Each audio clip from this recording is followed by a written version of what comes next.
अरे देवरा के देलू कवा बात के सजैया हो बात के सजैया देवरा के देलू कवा बात के सजैया हो बात के सजैया कि माजा मारा डाडू के रजैया हो माजा मारा डाडू के रजैया हम ना दवाई भौजी रोज करी हैया हो रोज करी हैया हम ना दवाई भौजी रोज करी हैया हो रोज करी हैया कि माजा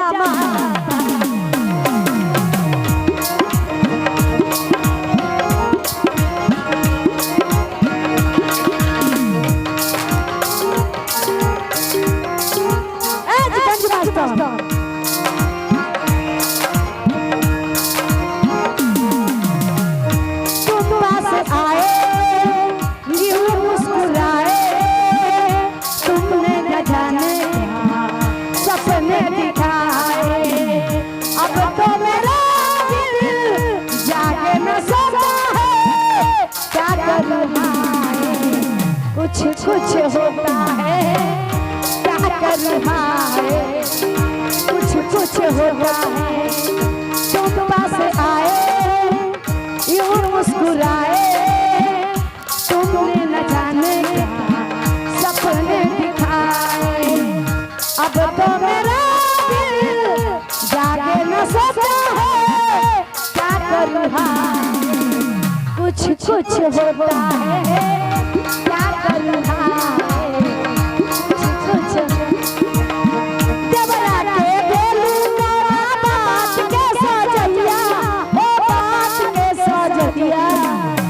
देवरा के देलू कवा बात के सजैया हो बात के सजैया कि माजा मारा डाडू के रजैया माजा मारा डाडू के रजैया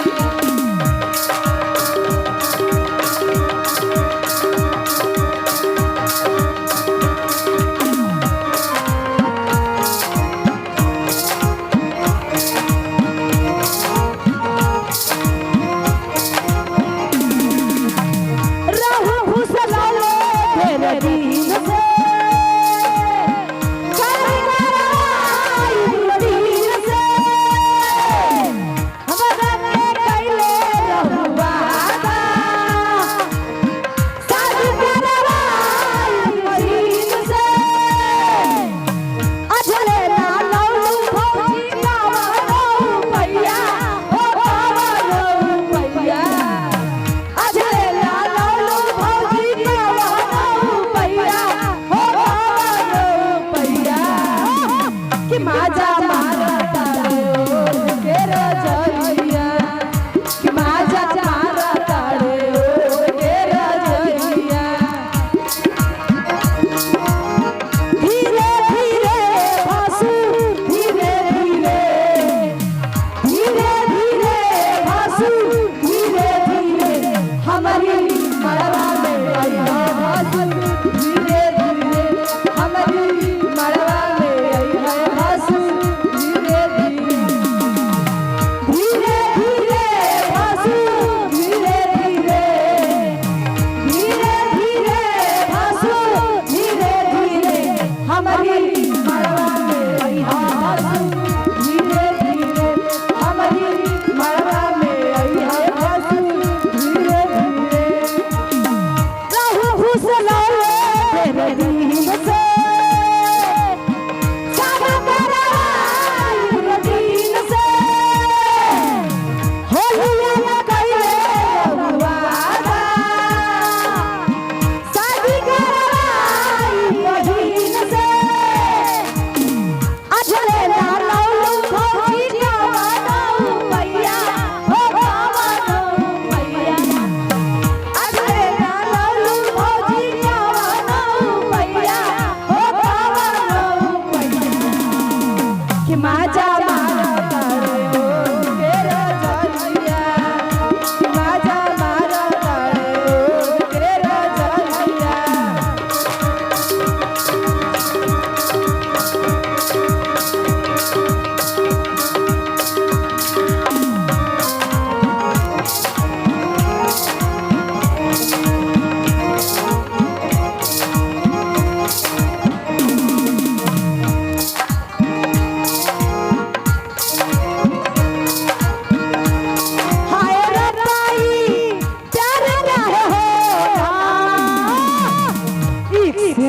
लोगावा बेमान होला, इश्क में लोगावा बेमान। हाय रबाई प्यार काहे होला, हाय रबाई प्यार काहे होला, इश्क में लोगावा बेमान होला, इश्क में लोगावा।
आइए खास तौर से हमारे सुपरस्टार स्टेज मालकिन पूजा जी